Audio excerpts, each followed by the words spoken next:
Bueno, como ya lo habrán visto en su pantalla, hoy vamos a continuar leyendo. Esta va a ser la segunda parte y última de la lectura de este texto que ha sido tan polémico porque su objetivo es quitarle el título de corredentora a la Virgen María. El documento se llama Mater Populi Fidelis. Bueno, pues ya tengo aquí la página de vatican.va que confirma que es el documento real, es el documento que no está alterado. Esto no lo estoy tomando de ninguna página extraña sedevacantista, es el documento como tal. Número 51. Otros autores se expresan de modo semejante, pero cabe destacar a San Buenaventura. Él enseñaba que cuando Dios obra con la gracia santificante en un ser humano, lo vuelve absolutamente inmediato a él. Dios, por la gracia, se hace plenamente cercano al ser humano con una absoluta inmediatez, con un entrañamiento en lo íntimo del ser humano que sólo él puede lograr. La misma gracia creada entonces no obra como un, entre comillas, intermediario, sino que es efecto directo de la amistad que Dios regala tocando directamente el corazón humano. Y así, siendo Dios quien realiza la transformación de la persona cuando se entrega como amigo, no hay medio alguno entre Dios y el ser humano transformado. Solo Dios es capaz de penetrar así, tan hondo, para santificar, hasta hacerse absolutamente inmediato, y solo Él puede hacerlo sin anular a la persona. O sea, se hace inmediato sin anular el libre albedrío. Pero ayer, que estábamos leyendo el texto, tengo aquí mis notas, tenemos el numeral 33, donde dice que María no tiene ningún mérito prácticamente de pues aceptar la voluntad de Dios, porque ella fue creada con ese propósito. Dice el numeral 33. Todo esto no por méritos propios de María, sino porque a ella se aplicaron plenamente de forma peculiar y anticipada los méritos de Cristo en la cruz para gloria del único Señor y Salvador. Si no hay méritos, o qué clase de méritos, pues entonces no habría libre albedrío. Luego dice que sí. ¿En el punto qué? En el punto 51. 52. En la encarnación, el Hijo eterno y natural de Dios asume una naturaleza humana que ocupa un lugar único en la economía de la salvación. Hipostáticamente, ¿qué es eso? Hipostático. Perteneciente o relativo a la hipostasis, usado comúnmente y referido a la unión de la naturaleza humana con el Verbo divino en una sola persona. Hipostático o hipostática o hipostasis es eso, la unión de la naturaleza humana a la del Verbo divino en una sola persona, es decir, la encarnación de Cristo. Esa es la, ¿cómo lo dijimos? Hipostáticamente unida al Hijo por una gracia que es sin duda alguna infinita. Esta humanidad tuvo la gracia en grado sumo, de ahí que, por la eminencia de la gracia que recibió, le competa, dice competit sibi, hacer llegar tal gracia a los demás. Esto es propio de la cabeza. Se cierran las comillas. Esa humanidad participa en la efusión de la gracia santificante, que de ella desborda o redunda. En consecuencia, según su humanidad, es principio de toda gracia, como cabeza desde la cual ésta llega a los demás. In alios transfunderetur. Esta naturaleza humana es inseparable de nuestra salvación, ya que con la encarnación de las acciones salvíficas del Verbo de Dios se hace siempre en unión con la naturaleza humana que Él ha asumido para la salvación de todos los hombres. A través de esa naturaleza humana asumida, el Hijo de Dios se ha unido en cierto modo con todo hombre, y con la entrega libérrima de su sangre nos mereció la vida. Por la gracia los fieles se unen a Cristo y participan en su misterio pascual, de modo que pueden vivir una unión íntima y única con Él, que San Pablo expresa con estas palabras: pero no soy yo el que vive, es Cristo quien vive en mí. Gálatas 2:20. Supongo que esta última cita es pues como para decir que la Virgen pues no es corredentora porque es solamente Cristo el que vive. Supongo yo que es por eso que lo está mencionando. 57. Ninguna persona humana, ni siquiera los apóstoles o la Santísima Virgen, pueden actuar como dispensador universal de la gracia. Solo Dios puede regalar la gracia. Eso lo sabemos. Nunca se dijo eso. O sea, el significado del término corredentora es un título para darle importancia a la Virgen. Nunca dijimos que pudiera ella sola, aislada de Dios. Ella aislada de Dios no existiría tampoco. O sea, yo no entiendo por qué pues hacen toda esta tan extraña argumentación para negar o para tratar de minimizar a la Virgen. Yo me mantengo en mi posición del día de ayer. Minimizan a la Virgen porque es una decisión de discurso político. Quieren ellos adaptar la Iglesia para que no sea molesta a los protestantes, a los herejes. Ellos quieren adaptar la Iglesia a esos propósitos, para un falso ecumenismo. Dice, y lo hace por medio de la humanidad de Cristo, ya que la plenitud de la gracia de Cristo hombre la tiene como unigénito del Padre, único Hijo. Aunque la Santísima Virgen María es preeminentemente llena de gracia y Madre de Dios, ella, como nosotros, es hija adoptiva del Padre, y también, como escribe el poeta Dante Alighieri, esto es raro, ¿no? Ahora cita un poeta: hija de tu Hijo, hija de tu Hijo, hija del Hijo, pues sí, porque es Dios, ¿no? Es hija del Hijo. Ella coopera en la economía de la salvación por una participación derivada y subordinada. Por lo tanto, cualquier lenguaje sobre su mediación en la gracia debe entenderse en analogía remota con Cristo y su mediación única. Sí, nadie nunca ha dicho otra cosa referido, vamos a decir, lo que contiene el término corredentora. Cuando decimos corredentora, lo que contiene, nunca dijo que fuera otra cosa. Nunca se dijo que ella tuviera poderes equivalentes a Cristo o que ella fuera superior a Cristo. Nunca se ha dicho eso. El término corredentora ha sido un título para destacar la importancia de la Virgen. Pero, pues acá hay personas que no les gusta. 54. En la perfecta inmediatez entre un ser humano y Dios, en la comunicación de la gracia, ni siquiera María puede intervenir.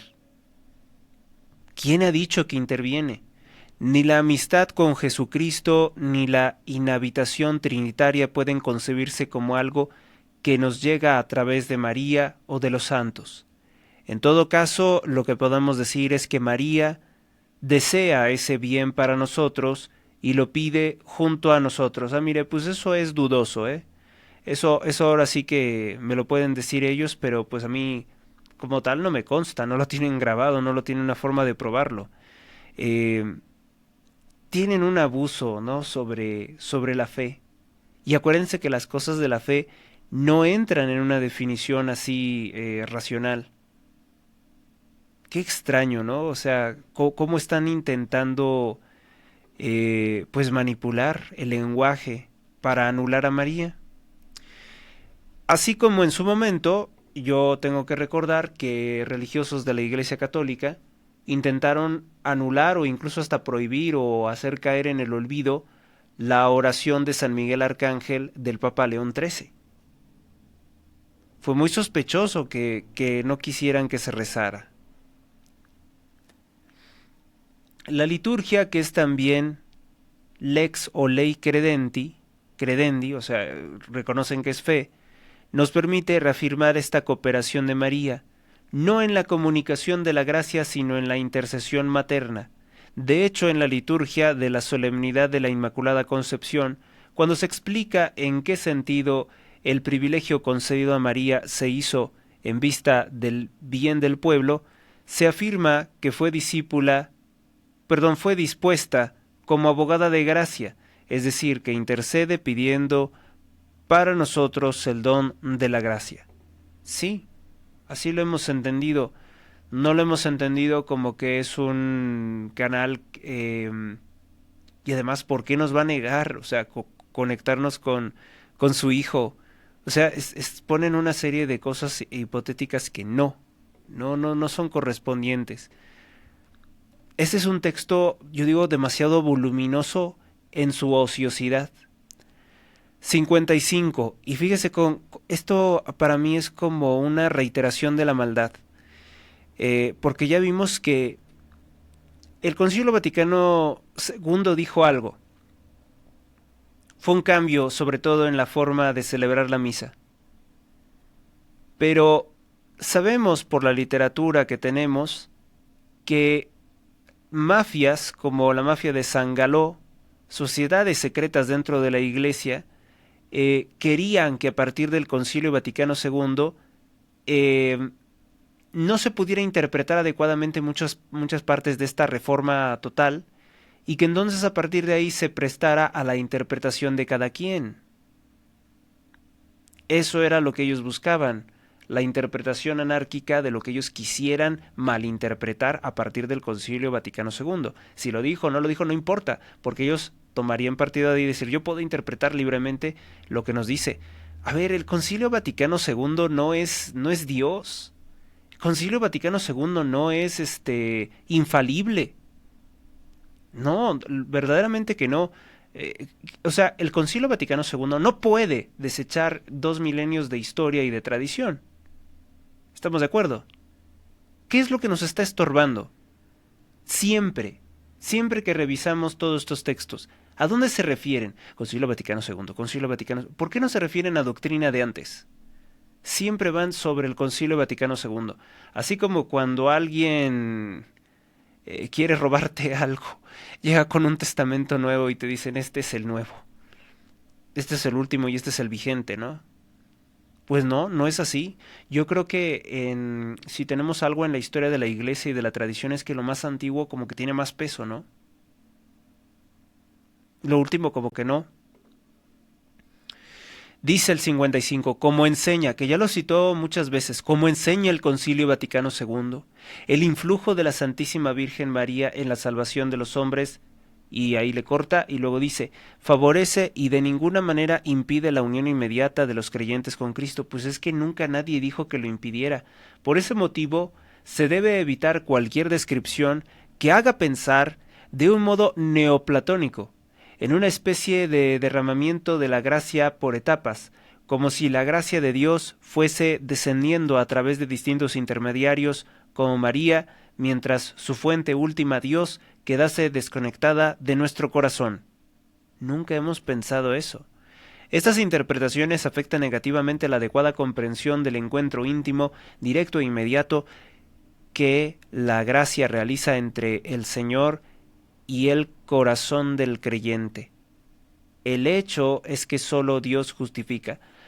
Bueno, pero vamos a decir algo. Conexiones directas con Dios.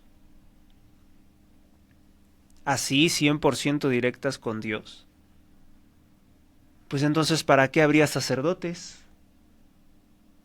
Si me está diciendo que no hay ninguna mediación, que no hay ningún escalafón en la, ¿cómo decirlo? En la plática o en el conocimiento o en la organización de la iglesia, pues entonces me estarían diciendo que pues prácticamente no deberían de existir sacerdotes. Si yo puedo hablar directamente con Dios, si Dios se va a revelar directamente a mí. Porque, a ver, la Virgen tiene múltiples apariciones a personas santas. Dio mensajes importantes. Y algunos que serán ateos y que tendrán otra forma de pensar, dirán, ¿por qué no lo hizo Dios directamente? ¿Por qué se comunica a través de una virgen? Es que no tiene sentido, o sea, ellos están ahorita tratando como de definir algo y luego la realidad los desmiente. Dice, estas interpretaciones afectan negativamente. Me salto al siguiente párrafo. El hecho es que solo Dios justifica, solo el Dios Trinidad, solo Él nos eleva para superar la desproporción infinita que nos separa de vida divina. Solo Él actúa en nosotros su habitación trinitaria.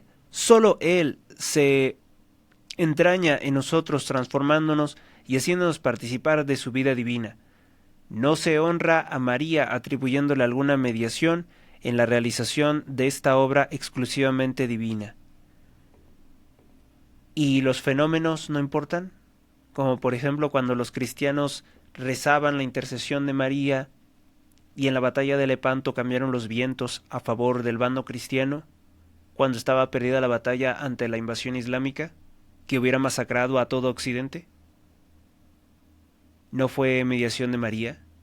Porque ellos rezaron a María, en el nombre de María.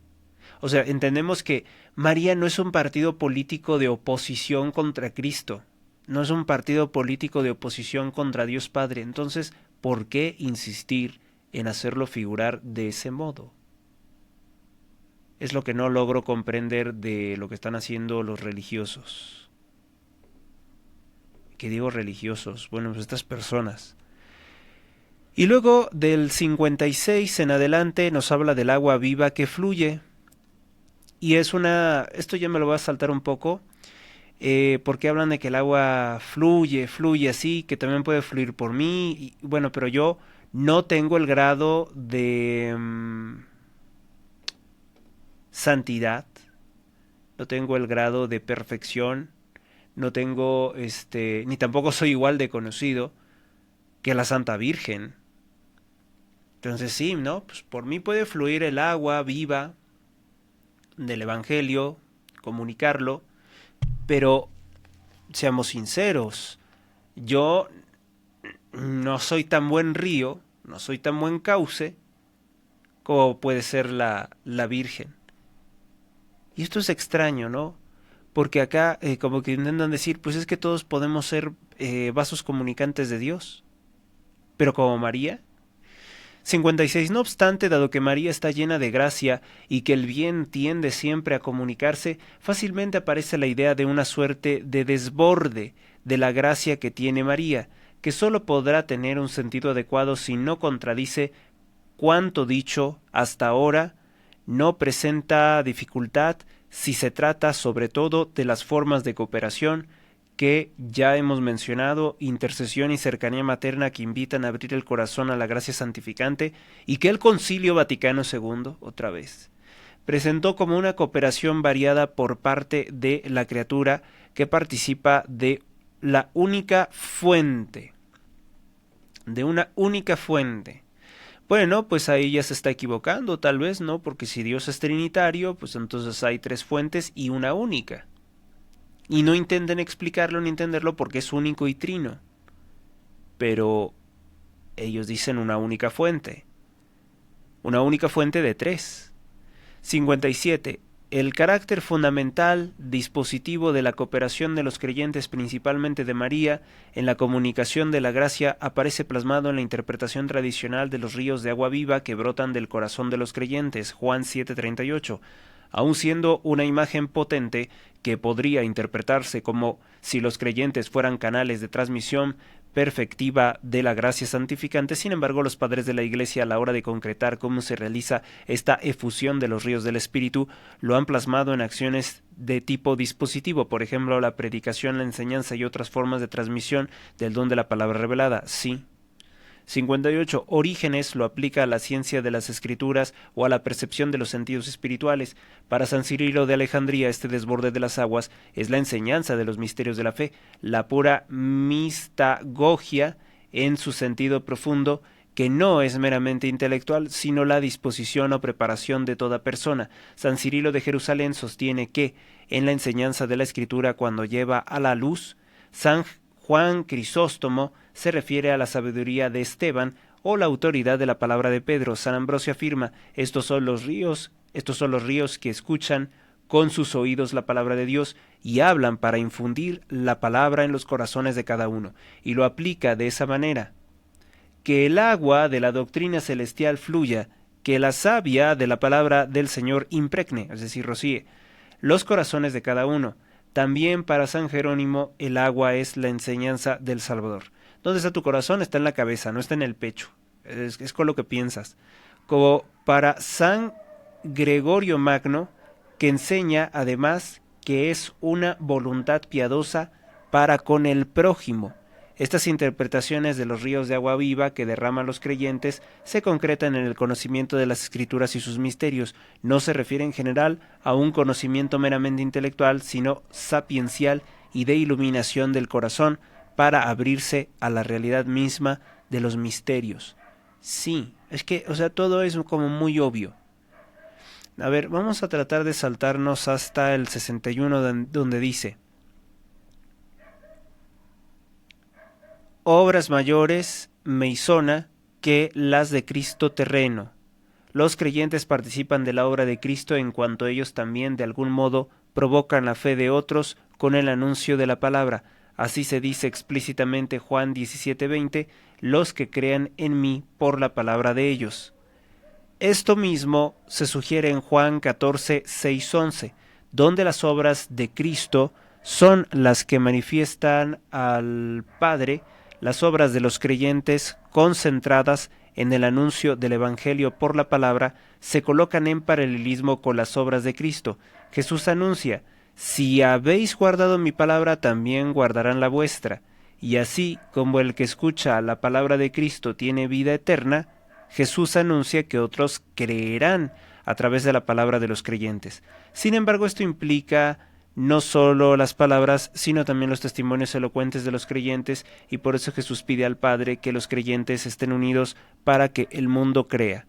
No vaya a ser que ellos estén interpretando pues esta parte como un llamado a eliminar todo lo que pueda hacer la desunión con los herejes, con los que están equivocados, para que estén acordes dentro de la iglesia, porque ellos quieren probablemente meter a los herejes dentro de la iglesia. Amor que comunica en el mundo. Fíjese, unión, sí, pero unión en el error no puede ser algo bueno, ni puede ser realmente unión. Amor que se comunica en el mundo. 62. El Evangelio de Juan une estrechamente la caridad fraterna a esta comunicación del bien. En efecto, la afirmación, si me amáis guardaréis mis mandamientos, es paralela a el que cree en mí, también él hará las obras que yo hago. Cuando Cristo habla del fruto que espera de sus discípulos, termina identificándolo con el amor fraterno. Quiere decir que tenemos un mismo padre, pero tal vez también una misma madre, ¿no? María. También San Pablo, tras hablar sobre las diversas obras extraordinarias que pueden realizar los creyentes, propone un camino más excelente cuando dice: ambicionad los carismas mayores, y aún os voy a mostrar un camino más excelente, el amor, las obras de amor al prójimo, aún el trabajo cotidiano o el empeño a cambiar este mundo se convierten entonces en un canal de cooperación con la obra salvífica de Cristo. Bueno, ¿y esto después qué? 63. En este sentido se ha expresado también los últimos pontífices. San Juan XXIII, el Papa Juan XXIII, enseñaba que cuando el cristiano está unido espiritualmente al Divino Redentor, el desplegar su actividad en las empresas temporales, su trabajo viene a ser como una continuidad del de Jesucristo, del cual toma fuerza y virtud salvadora, extender a los demás los frutos de la redención. San Juan Pablo II entendía esta colaboración como reconstrucción junto con Cristo del bien que ha sido dañado en el mundo a causa de los pecados, porque el corazón de Cristo ha querido tener necesidad de nuestra colaboración en reconstruir el bien y la belleza. Y esta es la verdadera reparación pedida por el corazón del Salvador. Bien, bien. Yo creo que María contribuye en gran medida a esa reparación, ¿no? El Papa Benedicto XVI sostenía que los hombres destinatarios del amor de Dios se convierten en sujetos de caridad, llamados a ser ellos mismos instrumentos de la gracia para difundir la caridad de Dios y para tejer lazos de caridad. La doctrina social de la Iglesia responde a esta dinámica de caridad recibida y ofrecida, y el Papa Francisco enseñó que para Santa Teresa del Niño Jesús no se trata sólo de permitir que el corazón de Cristo extienda la belleza de su amor en el propio corazón, a través de una confianza total, sino también a través de la propia vida llegue a los demás y transforme el mundo. Bueno, y yo aquí probablemente, y dirán, está fuera de lugar, pero pues yo le diré al Papa Francisco, que en paz descanse, pues también pasa por reconocer y denunciar los crímenes, ¿no? Los crímenes del comunismo en países como Venezuela o Cuba, lo cual él nunca quiso hacer. Era también reconocer que eso de tener las fronteras abiertas a terroristas islámicos, pues ha costado vidas, ¿no? Pero pues él no quiso entender eso, pero sí recibía el dinero de la USAID para seguir promocionando el credo del cambio climático y la migración ilegal. Y decía que si no aceptabas terroristas en tu país, en tu casa, pues entonces eras peor que a los que matan niños en aborto.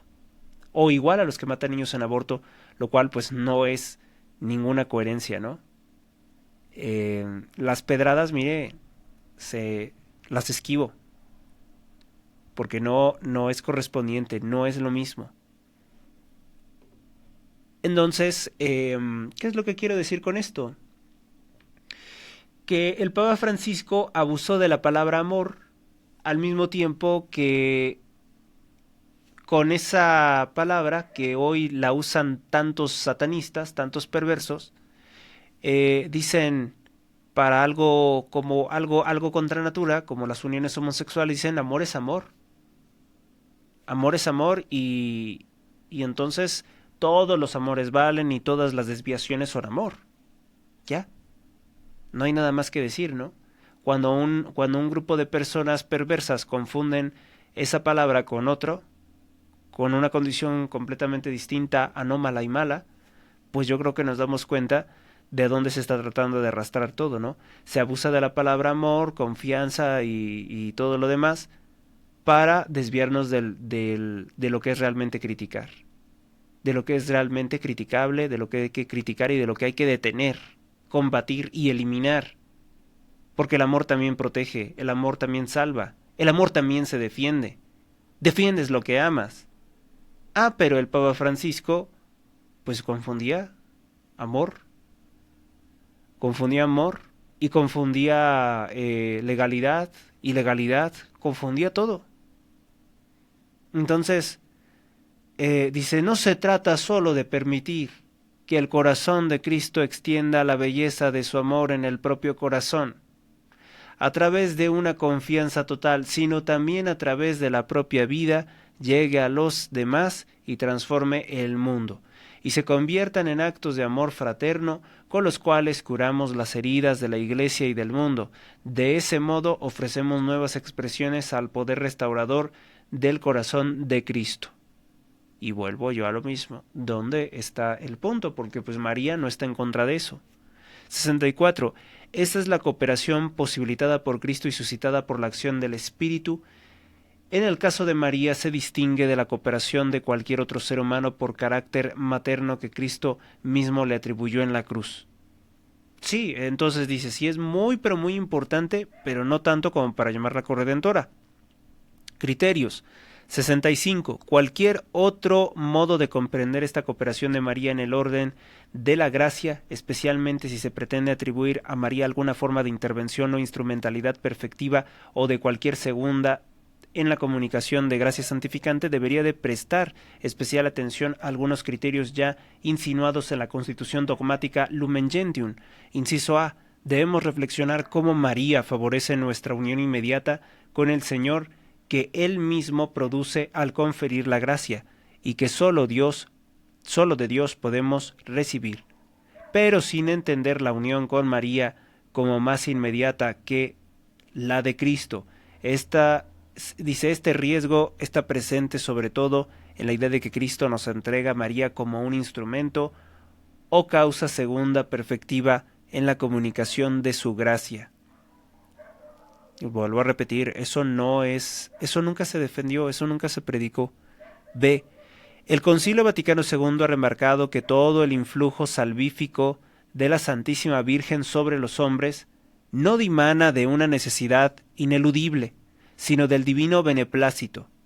Este influjo sólo puede pensarse desde la libre decisión de Dios, quien, aunque su propia acción es desbordante y sobreabundante, quiere asociarla libre y gratuitamente a su obra. Por eso no es lícito presentar la acción de María como si Él la necesitara para obrar la salvación.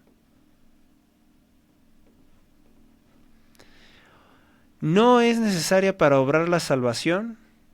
¿Es acaso, yo les pregunto, la salvación? La salvación, vamos a decir que es toda la vida de Cristo en los 33 años que fue hombre. ¿Sí? Para que Él se encarnara, María dio el sí. Y le acompañó esos 33 años de vida. Entonces, aquí está diciendo que María pudo no haber existido. Y de todos modos Cristo se hubiera encarnado. Y que por tanto María no tiene importancia. O tiene una importancia, pero no la de corredentora. No es, o sea, toda esta palabreja, todo este discurso abundante, les voy a decir soso, hasta a veces puedo decir meloso, demasiado mieloso, chocante también. La verdad, es chocante. O sea, tú ponle esto a cualquier persona y lo que va a hacer es que se duerma. Dime qué es lo que quieres y define los puntos. La verdad, esto no lo escribió un buen filósofo, un buen pensador. Esto lo escribió más bien un político. Un político que quiere ahogarnos en palabras. Generalmente los políticos comunistas son los que quieren ahogarnos en palabras. Quieren ahogarnos en palabras porque no dan un argumento claro para qué es lo que quieren. Quieren... ¿Se acuerdan, por ejemplo, de los discursos sinvergüenzas, infelices de Andrés Manuel? ¿Cómo le preguntaban de algo y empezaba a hacerse el estúpido, el loco, el tonto, hablando y hablando y hablando y nunca respondiendo lo que se le estaba preguntando? Pues exactamente es lo mismo esto. No estamos viendo ahorita ninguno de estos puntos, ni nos está salvando de un peligro enorme, como intentó hacer creer. ¿Qué es lo que quieres? Yo le diría al redactor de este documento, hasta ahorita no me has dicho nada convincente de por qué se tendría que cambiar el término corredentora. Y además el término corredentora tiene un contenido que nunca fue las desviaciones que tú estás diciendo. Si tú le explicas a alguien lo que es la corredención con todos estos detalles, es corredentora. Ah, ya sabemos qué significa que es corredentora. Pero ellos prefirieron decir, no, lo que pasa es que se puede malinterpretar, entonces mejor prohibimos que se diga corredentora. ¿Cómo ven? Y además el Papa Francisco, de forma malintencionada, negó la aparición de la Virgen de Ámsterdam, porque la Virgen de Ámsterdam le pedía, ahorita vamos a hablar de eso, pedía ser reconocida como quinto dogma mariano, corredentora. Y el Papa Francisco dijo no es corredentora, no puede serlo. ¿Por qué? La aparición de la Virgen, y esto ya sería pensar muy detenidamente, dijo que el día que se le proclamara corredentora, habría grandes beneficios espirituales como frenar guerras. qué acaso el Papa Francisco quiere guerras? O qué es lo que buscaba el Papa Francisco? Todas las cosas están abiertas, solamente estoy pensando en voz alta. No lo tomen como una prueba. B. El Concilio Vaticano II, otra vez, es la única referencia que pueden tomar.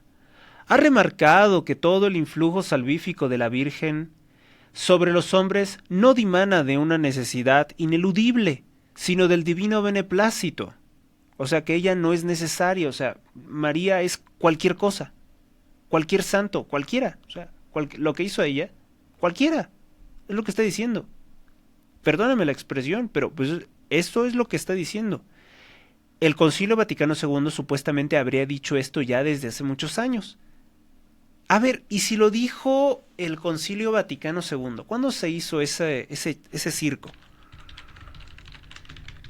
Si lo dijo el vil Concilio Vaticano II entre 1962 y 1965, ¿por qué hasta ahorita, 2025, vienen a hacer todo esto? Capaz que las generaciones antiguas, las que fueron formadas en un catolicismo más riguroso, se les revelaban. Y entonces, a medida que pues estas personas han ido envejeciendo, se han ido jubilando, y desde su Concilio Vaticano II, desde los 60s, pues han ido pensando, ahora sí es tiempo de hacer todas las modificaciones. Ahora sí vamos a decir que el concilio siempre lo dijo, pero no lo decíamos hasta que nos sintiéramos seguros de que podíamos dar ese paso. Este influjo solo puede pensarse desde la libre decisión de Dios, quien, aunque su propia acción es desbordante y sobreabundante, quiere asociarla libre y gratuitamente a su obra. Por eso no es lícito presentar la acción de María como si él la necesitara para obrar la salvación. No la necesita para obrar la salvación. O sea, seguramente, pues ya, ¿no? O sea, por ejemplo, otra de las cosas. Dios me necesita para obrar mi salvación. Mi salvación. No estoy hablando por nadie más. ¿Dios me necesita para obrar mi salvación? Sí. Parece una cosa soberbia, pero no. Si yo no acepto la salvación de Cristo, Él no me puede salvar. Y eso creo que es algo que nos deja precisamente, he aquí la esclava del Señor, hágase en mí según tu voluntad. Es lo que dice la Virgen. La Virgen entonces no es cualquier cosa. No es cualquier cosa. O sea, le reconoce los títulos, obviamente, ¿no? Le reconoce todos los títulos, pero el de mediadora también lo ataca mucho. Este documento ataca mucho el título de mediadora. Y dice que no es corredentora. Inciso C. Debemos entender la mediación de María no como un complemento para que Dios pueda obrar plenamente, con mayor riqueza y hermosura, sino de tal manera que no quite ni añada nada a la dignidad y a la eficacia de Cristo, único mediador. Ahora ya dice, ya no es mediadora. Aquí ya vemos cómo se quita la máscara. El redactor perverso de esto. Sí, ahora sí lo digo. El único mediador. Entonces ya no es mediadora María, ya no. Y entonces lo que dice el libro de Esther, que es una alegoría a la Virgen, la reina Esther, abogando por el hombre ante el rey de Persia, pues eso tampoco ya es tradición de la Iglesia según esos modernos. Al explicar la mediación de María, se debe resaltar que Dios es el único Salvador, que aplica exclusivamente los méritos de Cristo, los únicos necesarios y completamente suficientes para nuestra justificación. María no reemplaza al Señor en algo que Él no haga, no quita ni añade, pues si eso es lo que todo mundo piensa. Si en la comunicación de la gracia ella no añade nada a la mediación salvífica de Cristo, no debe pensarse en María como un instrumento primario de esa donación. Si ella acompaña una acción de Cristo por obra del mismo Cristo, de ningún modo debe de entenderse como paralela. Nunca se ha dicho eso. Más bien, siendo asociada a él, es María la que recibe de su Hijo un regalo que la sitúa más allá de ella misma, porque se le concede acompañar la obra del Señor con su carácter materno. Volvemos entonces al punto más seguro, la contribución dispositiva, o sea, la disposición de María, donde sí puede pensarse en una acción en la que ella aporta algo propio en cuanto pueda disponer de algún modo a otros, porque pertenece a la potencia suprema el conducir al fin último, mientras que las potencias inferiores ayudan a la consecución de este fin disponiendo. 66, que es el número de la traición. Así termina esta parte. Todo lo anterior dicho no ofende ni humilla a María, porque todo su ser está referido a su Señor. Proclama mi alma la grandeza del Señor. Lucas 1:46. Para ella no hay otra gloria que la de Dios. Siendo madre, redobla su gozo, viendo cómo Cristo manifiesta la belleza inagotable y sobreabundante de su gloria, sanando, transformando y llenando de sí los corazones de sus hijos, a los que ella ha acompañado en su camino hacia el Señor. Por lo tanto, una mirada dirigida a ella, que nos distraiga de Cristo, dice, o la ponga al mismo nivel del Hijo de Dios, quedaría fuera de la dinámica propia de una fe auténtica mariana. Nunca se ha dicho que la Virgen sea una diosa, ni que la Virgen haga milagros, o que ella tenga el poder de los milagros. Siempre se ha visto como una mediadora, como cercana a Dios.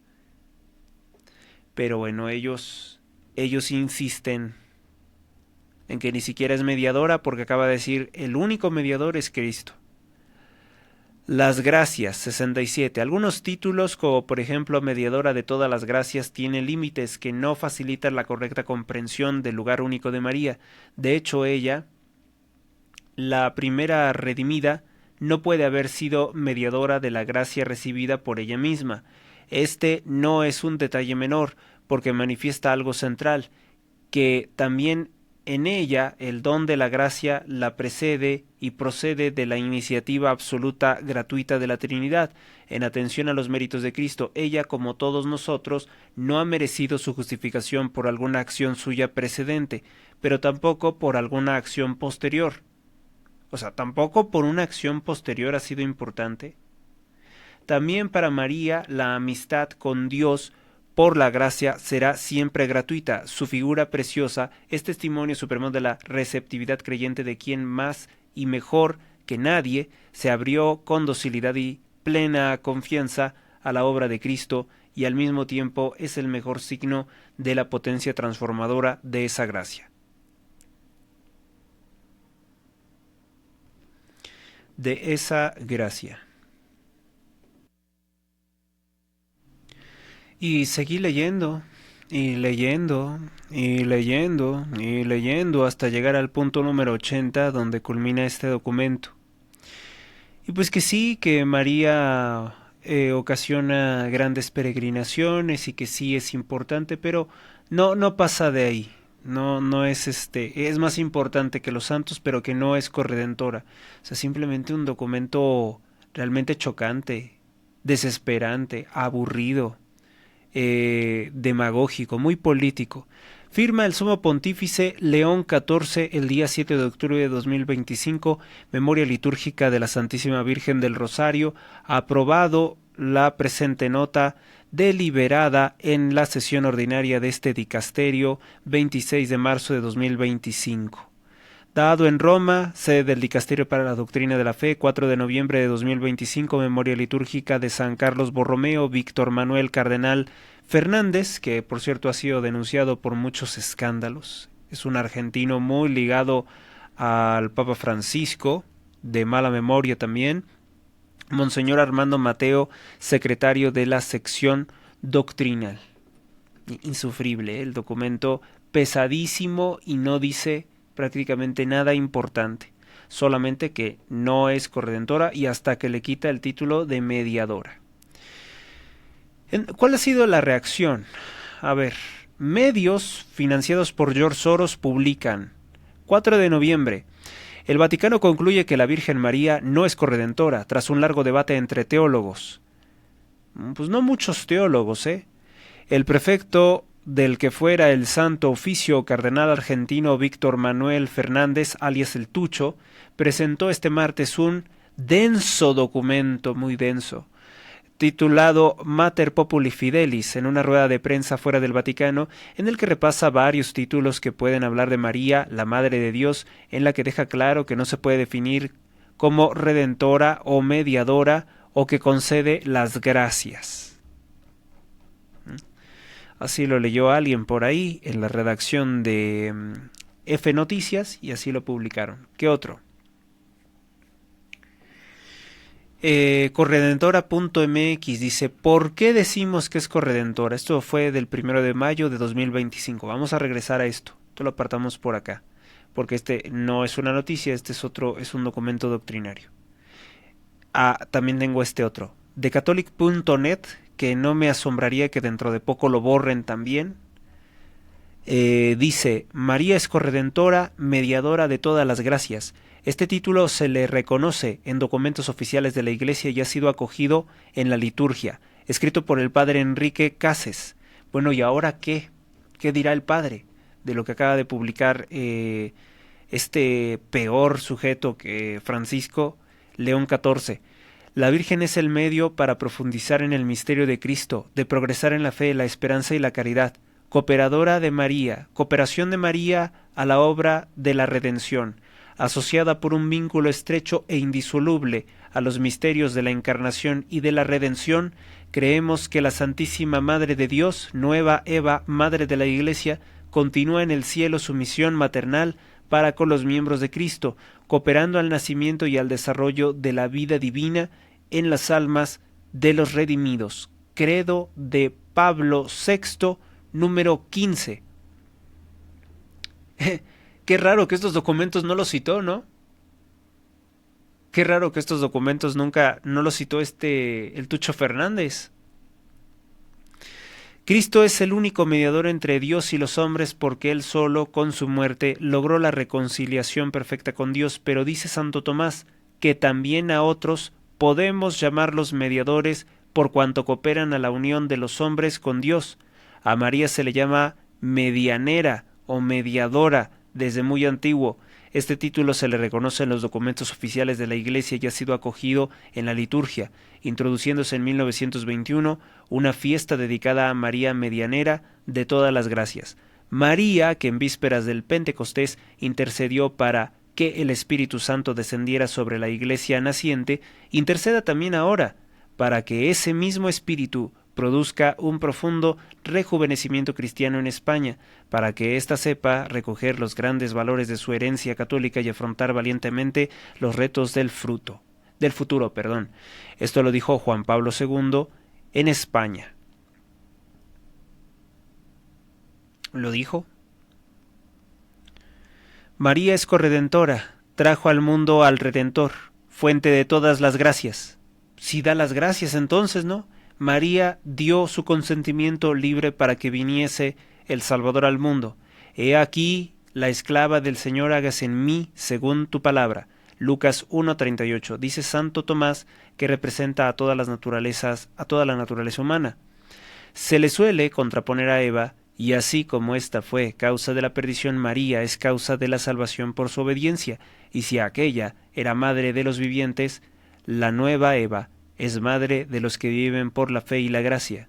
Desde el siglo XV se llama a la Virgen corredentora, desde el siglo XV, y a la Iglesia lo usa en documentos oficiales. No debe entenderse como una equiparación con Cristo, único redentor, ya que ella también fue redimida. La suya es una cooperación indirecta por cuanto puso voluntariamente toda su vida al servicio del Redentor, padeciendo y ofreciendo con él al pie de la cruz, pero sin corresponderle el título de sacerdote exclusivo de Cristo.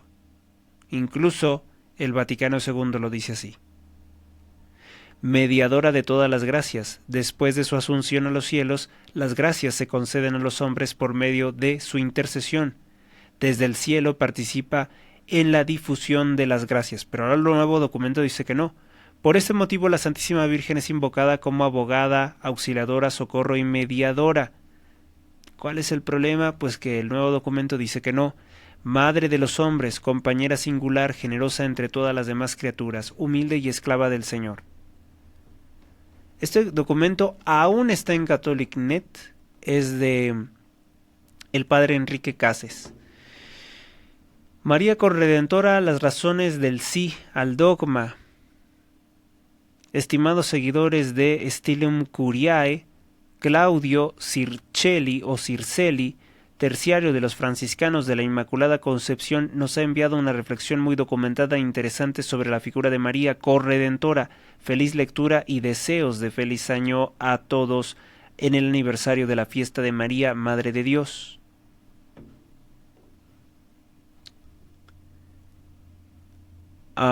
Bueno, acá religióndigital.org publicó: María no es corredentora.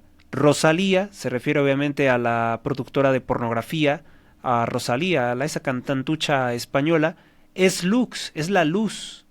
Y la mujer en la iglesia, ¿qué es? El texto sobre María Corredentora ha desatado las iras de los más ultras, dice, curiosamente los mismos que ningunean a la mujer en la iglesia, los mismos que quieren imponer una imagen de María muy distinta a la que nos presentan los evangelios de Jesús. Los ataques contra el Papa León y sus colaboradores se han recrudecido en las últimas semanas. Él ha respondido con contundencia en lo referente al sodalicio, apoyando sin fisuras a Jordi Bertomeu y acompañado de 3 colaboradores en el episcopado peruano para que le ayuden en la disolución definitiva y el resarcimiento de las víctimas. ¿Cuál? Si Prevost era un encubridor de violadores. El actual Papa, el 10 de junio de 2000 ahora dice que habla de sodalicio para tratar de encubrirlo. El 10 de junio de 2026 habrá muchas sorpresas, tal vez la bendición de Gaudí, un concierto de Rosalía en la Sagrada Familia con su nuevo Lux, sería brutal, ¿se lo imaginan? Yo lo hago, aunque esta es una cuestión más personal, con textos El aprendiz de Gaudí. España preocupa y ocupa a este Papa que ve cómo muchos de los ataques externos provienen de Estados Unidos y de nuestro país. Algunas de estas cuestiones las plantea Prevost en la o sea que se está quejando de Donald Trump, que en una columna ya lo dije. En este momento Donald Trump parece ser más el Papa, parece ser más el representante de Cristo en la tierra, que el mismo Papa, ¿cómo se llama? Prevost o León XIV. Un sujeto que verdaderamente no es nada bueno este señor Prevost. El Vaticano pide evitar el uso del título de corredentora para referirse a la Virgen María. Escrito por Victoria Cardiel. El Vaticano publicó este martes un extenso documento titulado Mater Populi Fidelis, Madre del Pueblo Fiel, en el que exhorta a evitar el uso del título corredentora para referirse a la Virgen María, teniendo en cuenta la necesidad de explicar el papel subordinado de María a Cristo en la obra de la redención.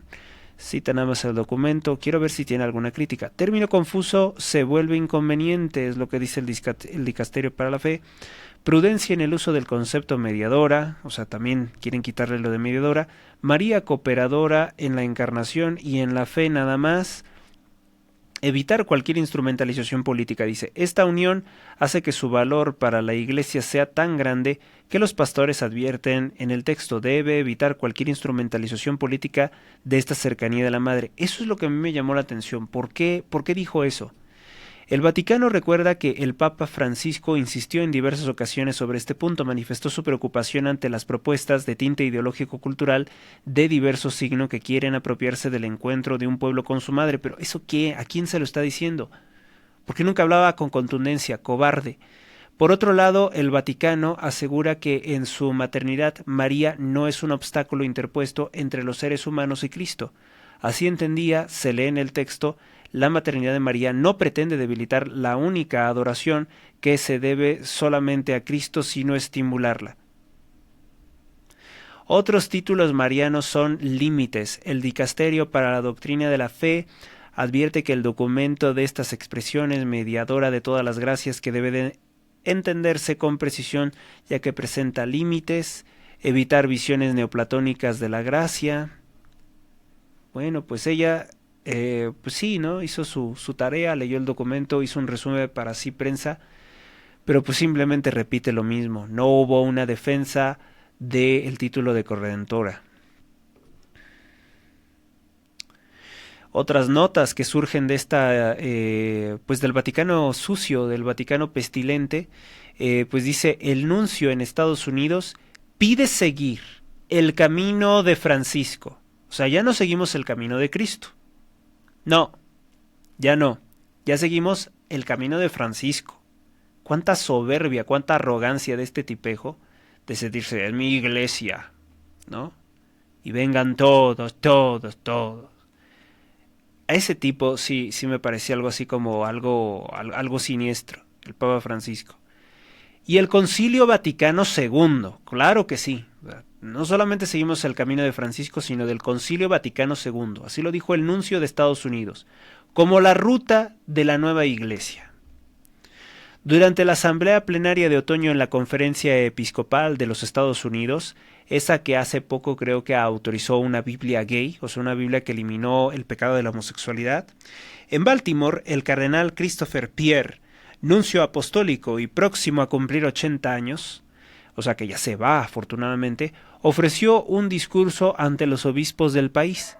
En su intervención el representante pontificio llamó a los prelados a mantener la fidelidad al camino pastoral de Francisco, no de Cristo, de Francisco, y a la visión del Concilio Vaticano II, insistiendo que es la ruta para el futuro de la Iglesia, que debe de avanzar por la senda marcada por esos dos referentes, el diabólico Concilio Vaticano II, fuente de todos los errores, y el Papa Francisco, que daba opiniones contra Cristo y contra la Iglesia. Aunque algunos se inclinen por un camino que diverge de la visión pastoral de Francisco, sabemos que el modo de avanzar en la Iglesia es no apartarse de esa visión, dijo con cinismo Christopher Pierre. El concilio es el mapa del futuro. Sí, indiscutiblemente, en eso no está mintiendo. En eso no está mintiendo. Porque ahora resulta que todas estas cosas feas que están diciendo, las tomaron de ahí. Ya se habían hecho desde los 60s todos estos cambios, pero no sabían cómo instrumentalizarlos, cómo llevarlos, cómo publicarlos, cómo hacerlo de forma cínica. Tenían miedo de que si lo hacían demasiado pronto, pues les tumbaran el concilio. El nuncio subrayó que los documentos del Concilio Vaticano II constituyen el mapa para el viaje que tenemos por delante. O sea, ¿cuál viaje? ¿Cuál nuevo evangelio? Citó las palabras del Papa Francisco, del diabólico Papa Francisco: cómo arda en el infierno, ¿verdad? ¿Cómo no podemos verlo? No es tiempo todavía de un Vaticano III, porque aún no hemos terminado de aplicar el Vaticano II. Y utilizo ese tono como villanesco, porque eso es. Eso es. No me van a decir que no. Fíjese que la perversidad, la soberbia, la oscuridad que hay ahí. No es tiempo todavía. Imagínenselo hablando así. Imagínenselo hablando así. No es tiempo todavía del Concilio Vaticano III, porque aún no hemos terminado de aplicar el Concilio Vaticano II. Imagínenselo así. Imagínenselo hablando así. ¿Qué piensas tú en esto? O sea, reforma tras reforma. Pues, ¿qué quieren? Demoler todo, ¿no? Eso es lo que quieren. Y ya anuncia que en algún futuro planean un Concilio Vaticano III. Por eso, cuando escuchábamos a este diabólico León XIII decir: no creo que en el mediano plazo se puedan autorizar uniones homosexuales en la iglesia. No creo que cambie. No creo que en el corto plazo. O sea, en el futuro sí. En vez de hablar como un católico, decir nunca. Nunca va a haber uniones gay en la iglesia. Dice, no creo, dijo en esa importante entrevista. Búsquela. No creo que por el momento pueda haber uniones gay en la iglesia. En el futuro sí. Está anunciado. O sea, están anunciando las cosas que quieren hacer. Además de eliminar el título de corredentora de María, van ahí. Es que ese es un antro. O sea, yo se los digo, ese es un antro, ese es un prostíbulo. El Vaticano. Ahí está el diablo, en serio. Están tomando todo lo que puedan. La visión del concilio fue profética, ahora dice. Una orientación al futuro, afirmó Pierre. Todo esto se los voy a hacer llegar.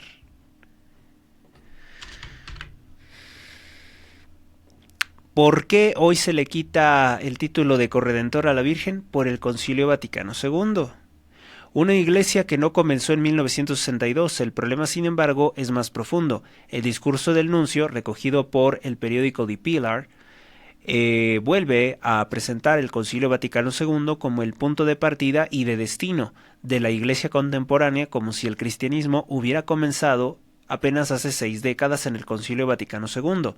Esta visión parece ignorar que la iglesia no nació en 1962, ni con Francisco, sino con Jesucristo, no con ese sujeto, no con el Papa Francisco, que vino solamente a confundir, y el que confunde es muy parecido al diablo, que la fundó Cristo sobre Pedro, no sobre Francisco. La fidelidad eclesial no consiste en reinterpretar indebidamente un concilio reciente ni entronar a Francisco como el padre de la iglesia. Ya solo falta eso, ¿no? Ah, porque acuérdense, en el evento en el que bailó la pornográfica, la ramera Karol G, la colombiana esa drogadicta, bruja santera, por cierto, pues se pusieron ahí unos drones, unos miles de drones, a poner la imagen del Papa Francisco, con los ojos rojos, flotando ahí arriba de la plaza de San Pedro. El riesgo de una iglesia sin memoria. El cardenal Pierre apeló a seguir el camino de Francisco y a profundizar en el concilio, pero sin mencionar la continuidad doctrinal que debe de unir cada época de la iglesia con su raíz apostólica. Ese es el peligro de la retórica conciliar sin contenido dogmático, una iglesia que se mira a sí misma pero olvida a Cristo. Valiosísimo. ¿Quién escribió esto? Bueno, es de Info Vaticana, 12 de noviembre. Y acá tenemos otro. Monseñor Stefan Oster se desmarca del documento alemán sobre diversidad sexual en las escuelas católicas. Bien, es un hombre coherente, ¿no? Diversidad sexual, ya saben qué es. Un antro, un tugurio, un prostíbulo es la diversidad sexual. ¿Quién como la Virgen, Roberto de Mattei, denuncia la deriva mariológica del Vaticano? En su artículo Quis ut Virgo, publicado en Correspondencia Romana, el historiador Roberto de Mattei denuncia con fuerza la nueva nota doctrinal del Dicasterio para la Doctrina de la Fe firmado por el cardenal Víctor Manuel Fernández, alias el Tucho, y titulada Mater Populi Fidelis. El texto presentado el 4 de noviembre en la sede de los jesuitas de Roma, a propósito, para evitar la prensa, pretende aclarar el sentido correcto de los títulos marianos y determinar en qué medida puede ser aceptable corredentora o mediadora. Según de Mattei, este documento, bajo un tono pastoral amable, esconde un contenido venenoso al despojar a la Virgen de los títulos que expresan su participación singular en la redención. El Vaticano se suma a la deriva mariológica posconciliar, o sea, después del Vaticano II, que busca, en nombre del equilibrio, reducir lo sobrenatural a una categoría psicológica o meramente humana, o etimológica. Etimológica, yo diría. Muy lamentable. Miren, les voy a compartir esto. Nada más con este pedacito que dice que es algo venenoso. Sí es venenoso. Es hostigante, urticariante. El dicasterio de la fe escribe de Matei: quiere despojar a María Santísima de los títulos de corredentora y mediadora universal de todas las gracias, reduciéndola a una mujer como las demás, madre de los fieles, madre de Jesús, compañera de la Iglesia, como si pudiera encerrarse a la Madre de Dios en una categoría humana, despojándola de su misterio sobrenatural, porque tiene un origen sobrenatural, concebida sin mancha y sin pecado. De María Antonieta a María Santísima, el reflejo de la realeza profanada. O sea, aquí refieren a la reina que fue decapitada en Francia, que seguramente fue reina de mis ancestros. Nunca había pensado que mis ancestros habrán vivido la Revolución Francesa. ¡Qué horror! El autor abre su reflexión evocando la ejecución de María Antonieta durante la Revolución Francesa, cita a Plinio Correa de Oliveira, a Edmund Burke, para mostrar cómo la destrucción del orden cristiano comenzó en el odio a la realeza como símbolo de Dios. Porque además ella es reina del cielo, y creo que eso también se lo quieren quitar. Del mismo modo, afirma, hoy se ataca a la reina del cielo, intentando decapitarla en el plano doctrinal, al privarla de los títulos que expresan su dignidad. María Antonieta representaba la realeza terrena, reflejo de la divina, pero su trono se derrumbó bajo la furia revolucionaria, es decir, satánica, Illuminati, lo sabemos nosotros. María Santísima, en cambio, es reina universal, no por derecho humano, sino por gracia divina. Su trono está en el corazón de Dios. De Matei recurre a San Luis María Grignon de Montfort y a San Bernardino de Siena, para recordar que toda gracia pasa de Dios a Cristo, de Cristo a la Virgen y de la Virgen a los hombres. María no compite con su Hijo, sino que coopera instrumentalmente en la obra de la salvación, siendo corredentora y mediadora de todas las gracias. Una defensa católica frente al minimalismo teológico. El artículo concluye en un tono combativo y esperanzador frente a la decapitación doctrinal de la Virgen. De Matei llama al pequeño ejército de sacerdotes y laicos dispuestos a blandir la espada en nombre de la verdad de María y proclamar los privilegios de María, exclamar con valentía: ¿quién como la Virgen? Quis ut Virgo, ¿quién es como la Virgen? Nadie.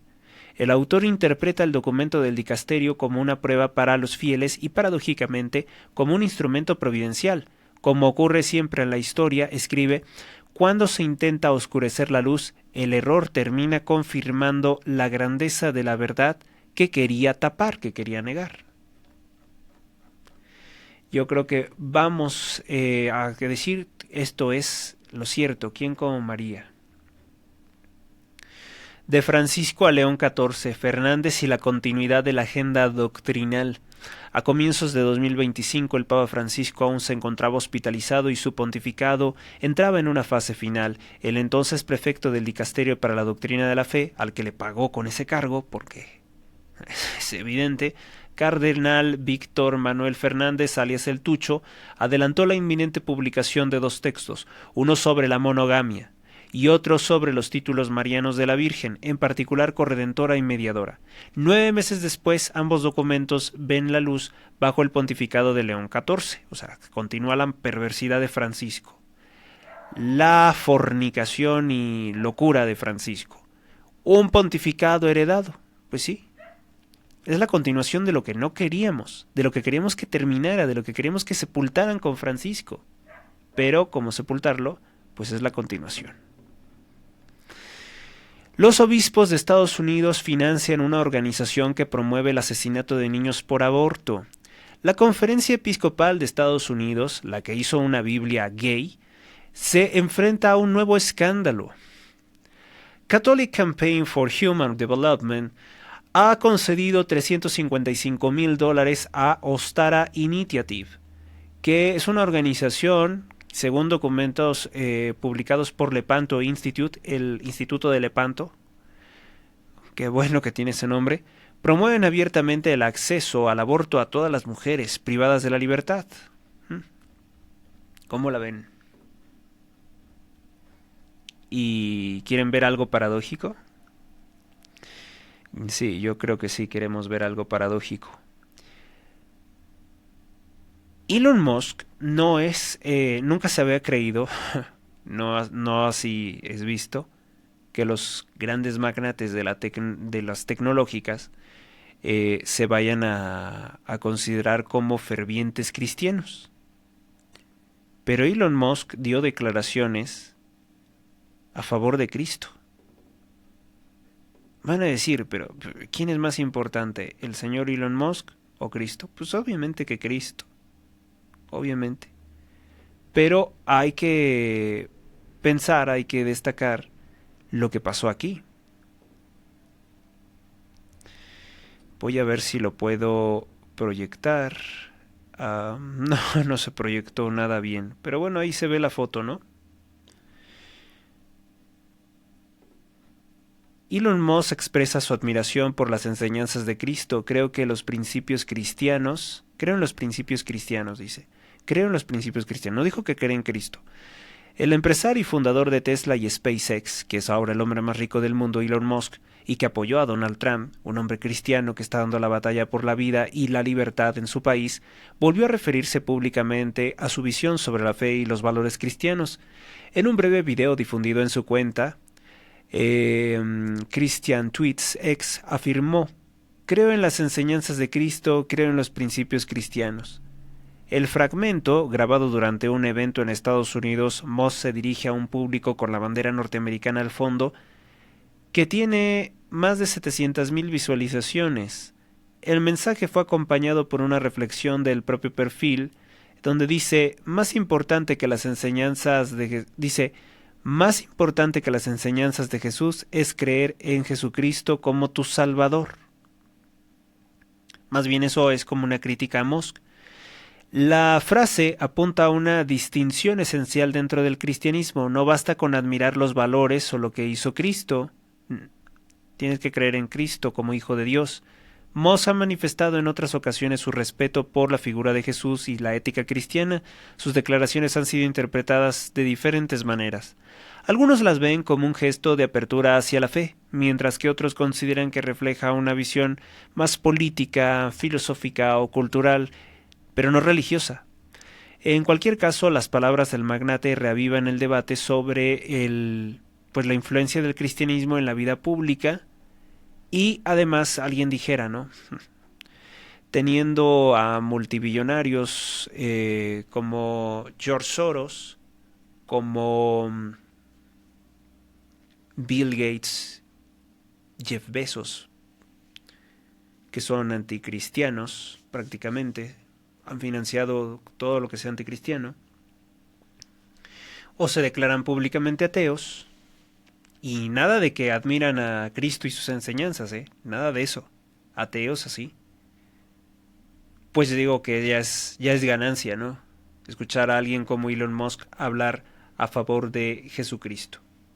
No necesita Cristo ser defendido por Elon Musk, ni por mí, ni por nadie, pero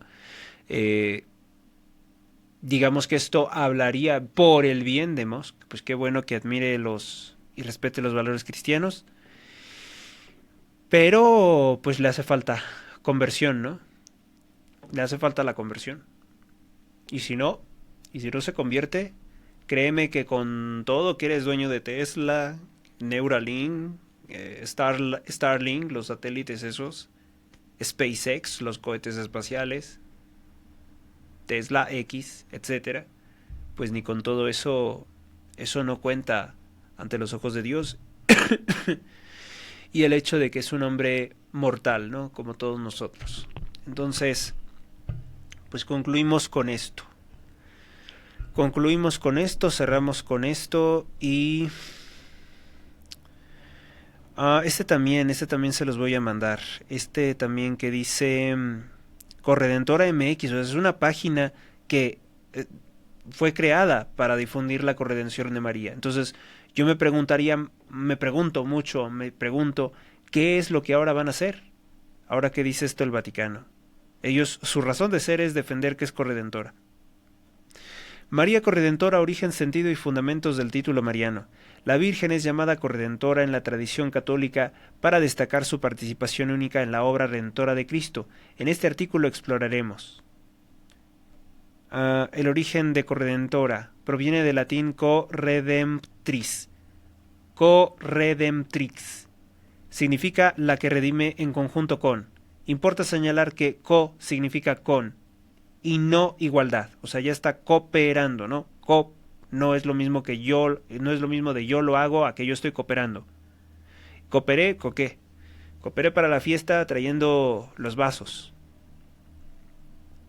Pero yo no estoy pagando la fiesta, ni lo que se sirve en los vasos. Indica con cooperación subordinada. Históricamente la expresión empezó a usarse explícitamente en el siglo XV, aunque la idea de la colaboración de María en la redención es mucho más antigua. Desde los primeros siglos, los padres de la Iglesia vislumbraron a María como la nueva Eva, asociada al nuevo Adán, Cristo en la restauración de la humanidad caída. San Irineo escribió que el nudo de la desobediencia de Eva fue desatado por la obediencia de María. Donde Eva contribuyó a la perdición, María contribuyó a la salvación. De modo semejante, muchos santos a lo largo de la historia le atribuyeron títulos equivalentes a corredentora. San Agustín la llamó reparadora del género humano. Es corredentora. Es corredentora. Reparadora del género humano. San Agustín. San Ildefonso de Toledo la proclamó restauradora del mundo perdido. Corredentora. Corredentora. San Bernardo la llamó Dios puso en manos de María el precio de nuestra redención. San Alfonso María de Ligorio, doctor de la Iglesia, sintetizó 3 razones por las que María es corredentora. 1. Por su obediencia a la Anunciación. 2. Por dar a luz al Redentor. 3. Por compartir los sufrimientos de Cristo al pie de la cruz. El venerable Fulton J. Sheen, arzobispo en Estados Unidos, describía poéticamente que no fueron 2 espadas, sino una sola espada con 2 filos, la que traspasó los corazones en el Monte Calvario, uno de los filos en el corazón de Cristo Redentor y el otro en el de María Corredentora, ilustrando así que ambos compartieron un solo sufrimiento, el sufrimiento del Redentor, o el sufrimiento por el cual se da la redención. Por eso es corredentora.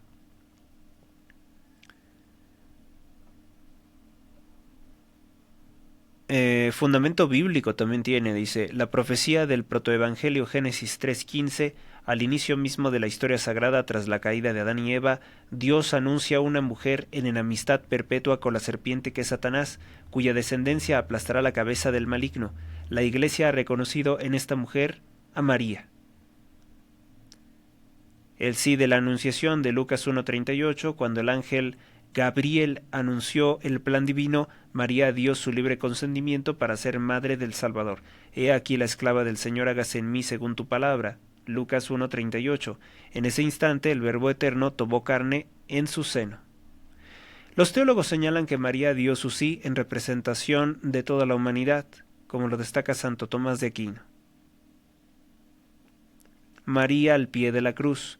Juan, capítulo 19, del 25 al 27. Todos los evangélicos destacan la presencia fiel de María durante la pasión de su Hijo, especialmente junto a la cruz en el Calvario. San Juan relata que junto a la cruz de Jesús estaba María su madre.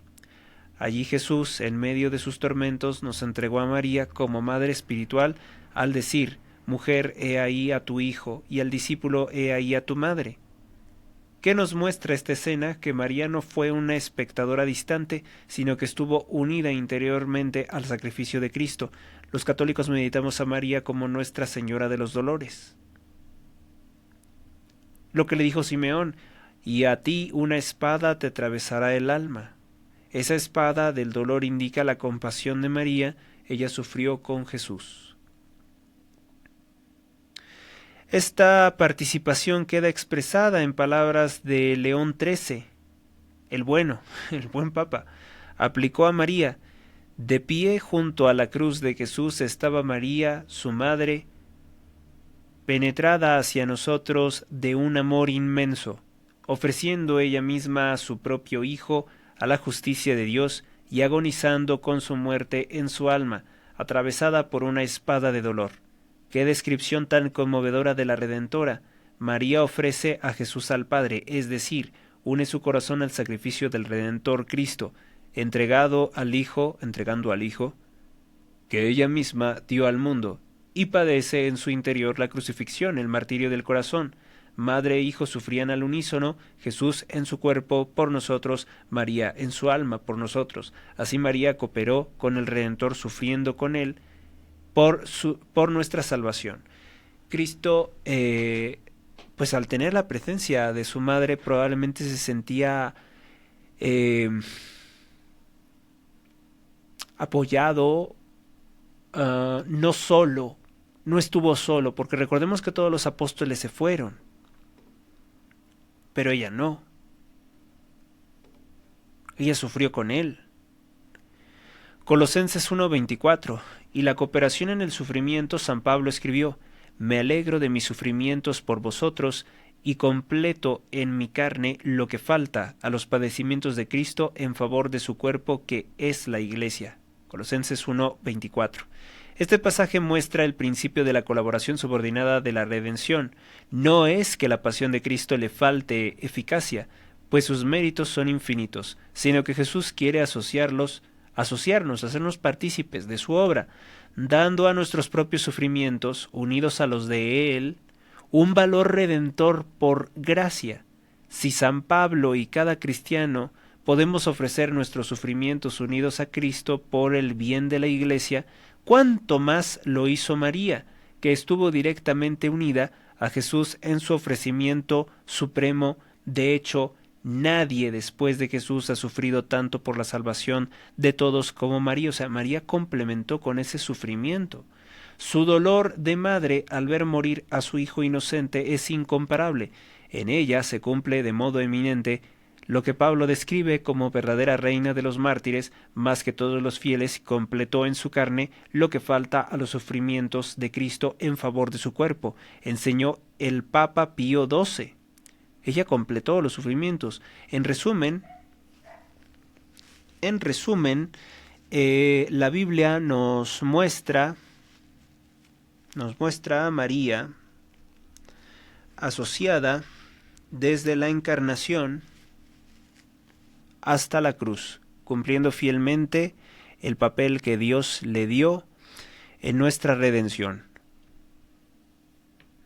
Enseñanzas del Magisterio de la Iglesia. La Iglesia Católica a través del Papa y los concilios ha reconocido formalmente esta verdad de la cooperación única de María en la obra redentora. Si bien no existe aún una definición dogmática específica sobre María corredentora, son numerosas las declaraciones del Magisterio Ordinario que enseñan esta doctrina de modo expreso. A continuación revisaremos algunos de los ejemplos más destacados de esta voz magisterial. León XIII, del 1878 al 1903, afirmó que María, exenta de toda mancha de pecado original, acogida para ser Madre de Dios y asociada por ello a la obra de la salvación del género humano, goza junto a su Hijo de un favor y un poder tan grande que nada igual pueden obtener los hombres ni los ángeles. Es decir, por designio divino, María fue incorporada al plan salvífico como colaboradora privilegiada de Cristo, con una eficacia superior a cualquier otra criatura. San Pío X, Papa del 903 al 914, usó términos muy claros en la carta Adiem Illum de 1904, con motivo del cincuentenario del dogma de la Inmaculada. La consecuencia de esta comunidad de sentimientos y sufrimientos entre María y Jesús es que María mereció ser la reparadora dignísima del mundo perdido y por tanto la dispensadora de todos los tesoros que Jesús nos conquistó con su muerte y su sangre. En esta enseñanza, el Papa Santo reconoció mérito a María, siempre mérito derivado de Cristo, en la reparación de la caída de la humanidad y la presenta como la distribuidora de todas las gracias obtenidas por Jesús en el Calvario. Son palabras papales de enorme peso de doctrina. Pero pues para este documento el Tucho Fernández olvidó todo lo que dijo San Pío X. Benedicto XV, Papa de 1915 a 1922, en la carta Inter Sodalicia, Enseñó que María sufrió y casi murió con su hijo paciente y moribundo. Por la salvación de los hombres renunció a sus derechos maternos sobre su hijo y lo ofreció a Dios Padre en cuanto de ella dependía para aplacar su justa ira, de manera que se puede decir con razón que ella redimió al género humano juntamente con Cristo. Dios, perdónalos porque no saben lo que hacen. Eso fue la expresión. Este texto, citado a menudo en la Mariología, recalca que María en el Calvario entregó activamente a su Hijo al Padre por nuestra salvación, uniendo su consentimiento al sacrificio de Jesús, hasta el punto de que por voluntad de Dios sus dolores tuvieron un rol cooperador en la redención, obviamente siempre subordinada al sacrificio de Cristo. Correcto. Pero ¿qué es lo que se hace en el documento? Decir que solo fue Cristo. Pío XI, Papa de 1922 a 1939. También llamó a la Virgen Corredentora en varias ocasiones, por ejemplo en 1933, al clausurar el Año Santo de la Redención, dirigió esta súplica a María: Oh María, de piedad y de misericordia, que acompañaste a tu Hijo dulcísimo mientras consumaba la redención del género humano en el patíbulo de la cruz, como corredentora te asociamos a Él presentándote esta vida, que te pertenece por derecho. En otro documento señaló: la Virgen Dolorosa participó con Jesucristo en la obra de la redención y constituida Madre de los hombres, los abraza como hijos. Pío XI no hacía sino continuar las líneas de sus predecesores, subrayando esa participación singular de María en los méritos de Cristo. Pío XII, Papa de 1939 a 1958, sintetizó magistralmente esta doctrina. Quiso Dios que, en la realización de la redención humana, la Santísima Virgen María estuviese inseparablemente unida con Cristo, tanto que nuestra salvación es fruto de la caridad de Jesucristo y de sus padecimientos íntimamente asociados al amor y los dolores de su madre. Aquí se reafirma que Dios mismo quiso esa unión de los sufrimientos de Cristo y María para producir el fruto de la salvación. Por eso concluye Pío XII: María fue dada como madre nuestra en el orden de la gracia. De hecho, este Papa proclamó el dogma de la Asunción de María, asunta al cielo, en 1950, recordando también los dolores compasivos de María al pie de la cruz, asociados a la pasión de Cristo. Pues qué lástima que no lo haya proclamado abiertamente. Concilio Vaticano II del 1962 al 65. Aunque el concilio no empleó el término corredentora explícitamente, sí enseñó de forma inequívoca la realidad que éste expresa. La Constitución Lumen Gentium en el número 61 dice: cooperó de forma enteramente singular, única, a la obra del Salvador con su obediencia, fe, esperanza y ardiente caridad para restaurar la vida sobrenatural de las almas. Por eso es Madre nuestra en el orden de la gracia. Sí, pero ahora esto que dice incluso el Concilio Vaticano II, que puede ser tan cuestionable, lo que sabemos es que del Concilio Vaticano II se agarran, se aprovechan muchos de esta secta sinodal, secta de Galo o secta Galó, se agarran para justificar malas interpretaciones y decir que la doctrina ya no cuenta. Número 58 de la misma Constitución Lumen Gentium describe: la bienaventurada Virgen avanzó en la peregrinación de la fe y mantuvo fielmente su unión con su Hijo hasta la cruz, donde por designio divino estuvo firme de pie, sufriendo profundamente con su unigénito y asociándose con ánimo materno a su sacrificio, consintiendo amorosamente en la inmolación de la víctima nacida de ella, su Hijo. Estas afirmaciones conciliares, aprobadas por todos los obispos del mundo en unión con el Papa, confirman la doctrina cierta que María, por voluntad de Dios, estuvo íntimamente unida a Cristo en la redención, cooperando de modo absolutamente único. Y bueno, pues también cita por último a Juan Pablo II, de 1978 a 2005, usó con frecuencia el lenguaje de corredención e incluso el título explícito. María, concebida y nacida sin pecado, participó de manera admirable en los sufrimientos de su Hijo con el fin de ser corredentora de la humanidad, lo dijo en 1982. En otra ocasión reiteró, junto con Cristo, María alcanzó una participación muy especial en la redención, siendo nuestra madre en el orden de la gracia. Audiencia General del 8 del 9 de 1982. También en la encíclica Redemptoris Mater de 1987 explicaba cooperación de María en toda la obra del Salvador. Juan Pablo II, gran enamorado de la Virgen, llegó a afirmar: María es la primera entre todos los cooperadores de Dios. Cooperadora. Ahora dicen que no. Dice, ¿hacia un quinto dogma mariano? Pues sí, podría ser.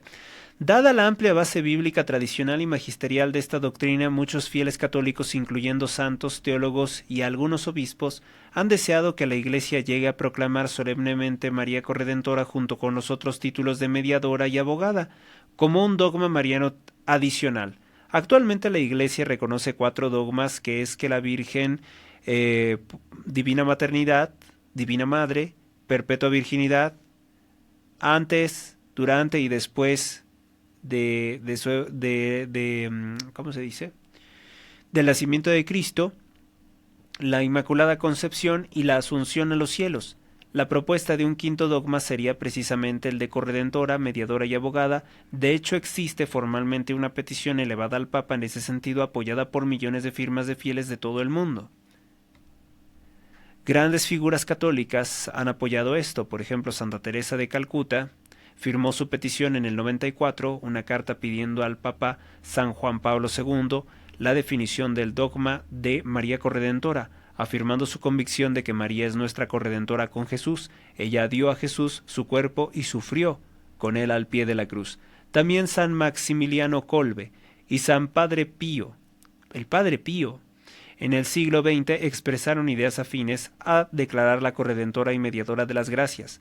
Numerosos cardenales y obispos, especialmente de América Latina, India y otros lugares de gran devoción mariana, han elevado votaciones y peticiones al Vaticano en favor de esta proclamación. Incluso se asocian algunas revelaciones marianas, como la de Nuestra Señora de todos los pueblos de Ámsterdam, que habría pedido este reconocimiento explícitamente, aunque la Iglesia, con cautela, no basa sus decisiones en revelaciones privadas no confirmadas definitivamente o apariciones de la Virgen privadas. Ahora bien, hasta el momento ningún papa ha definido este quinto dogma, pues el que ya está, León XIV, dijo que no. Y el Papa Francisco dijo que no en una opinión, que no es vinculante, o sea, no es obligatorio para nosotros. En el Concilio Vaticano II se debatió la conveniencia de proclamarlo, pero se optó por no definir nuevos dogmas marianos en ese momento, sino integrar la doctrina mariana de Lumen Gentium. Más recientemente, los papas han mostrado cierta prudencia pastoral. Benedicto XVI y el Papa Francisco han preferido usar otros términos equivalentes como madre y colaboradora del Redentor, en vez de corredentora, subrayando que el título puede ser mal entendido si no se explica bien. De hecho, algunos teólogos opinan que definirlo ahora podría confundir a los no católicos, y a nosotros qué nos importan los no católicos, o a los católicos menos formados. Por favor, ¿y eso qué? Haciendo pensar erróneamente que ponemos a María al nivel de la Trinidad, es decir, no se cuestiona la verdad del contenido, sino la oportunidad de su definición pública en este momento, pues que lo definan. Nuestra tarea, por tanto, es defender respetuosamente el significado auténtico de María Corredentora, como hemos hecho en este artículo, para disipar estos malentendidos. Creemos que en el tiempo providencial de Dios la Iglesia podría proclamar este dogma para gloria de Cristo y de su madre. Serían palabras de algunos mariólogos, la corona dogmática a la Santísima Virgen, reconociendo explícitamente su misión materna universal al lado del Redentor. Mientras tanto, es importante saber que podemos creer y llamar a María Corredentora con plena legitimidad, pues aunque no sea un dogma definido, es una enseñanza sólida extendida en la Iglesia, Quienes anhelan este dogma deben de permanecer, eso sí, en espíritu de obediencia y unidad con la Iglesia, evitando cualquier tono de presión indebida. Al final, cualquier definición mariana siempre buscará exaltar más a Jesucristo. Y ahora que he dicho que no es corredentora, ¿qué van a hacer los de la página de corredentora? Cooperadora subordinada, nunca competidora de Jesús. Pues sí. Un título con un sentido espiritual para nosotros. En definitiva, el título de María Corredentora tiene un impacto espiritual muy positivo, nos anima a amar más a María y a Jesús, nos enseña a unir fe y dolor, nos da confianza en la intercesión materna de quien nos compró a los pies de la cruz y nos impulsa a ser también instrumentos de la redención para otros. A través de la oración, testimonio de fe y ofrenda de vida. Conclusión: María Corredentora, un misterio de amor para seguir profundizando. Hemos visto cómo y por qué la Iglesia llama a la Santísima Virgen Corredentora por su íntima cooperación con Cristo en la obra de la redención, desde su fiat en Nazaret hasta compartir la cruz en el Monte Calvario, todo amor a nosotros y obediencia a Dios. Este título, lejos de restarle algo a Jesús, resalta la eficacia de la redención de Cristo que se difunde a través de su madre.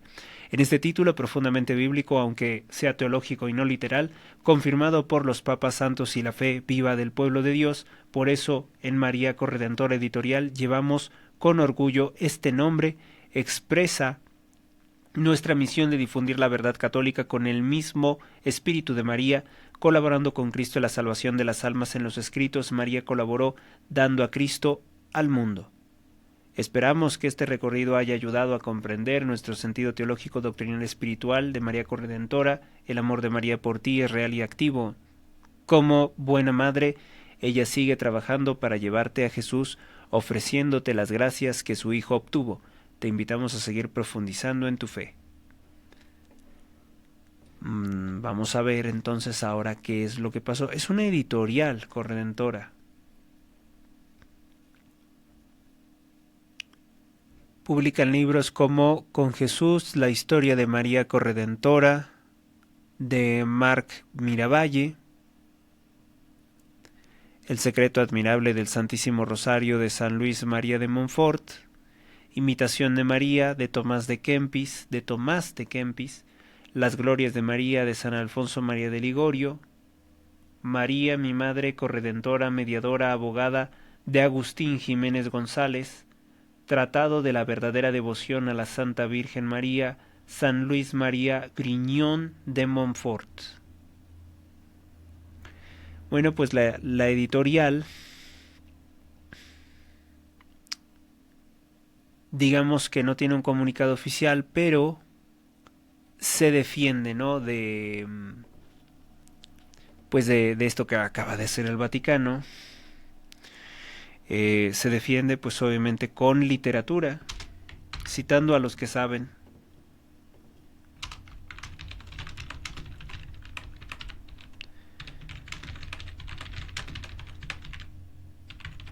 Y ya, pues es todo lo que puedo yo comentarles, lo que puedo yo platicarles sobre esta importante sobre este importante tema, ¿no? María sí es corredentora. Yo concluyo que sí, por lo que acabamos de entender, por lo que acabamos de estudiar. Creo que no hay un error más grave que vaya a marcar el pontificado de León XIV que haberlo negado. Y pues, como dicen, pues velad y estar al pendiente porque pues no sé qué vamos a terminar haciendo con este sujeto que va a seguir con su ola revolucionaria para tratar de malinterpretar todo lo que encuentre dentro de la iglesia, para seguir haciendo eventos pornográficos, eventos con actrices o cantantes de lo peor. Podría ser, ¿no? Ya lo hizo una vez, seguramente va a intentar continuar. Esperemos que no, esperemos que me equivoque. pero pues el esperar no es cegarse a los hechos. Si te ha gustado este video, este podcast, dale me gusta, comparte, comenta y suscríbete al canal. Hasta la próxima y que Dios los acompañe.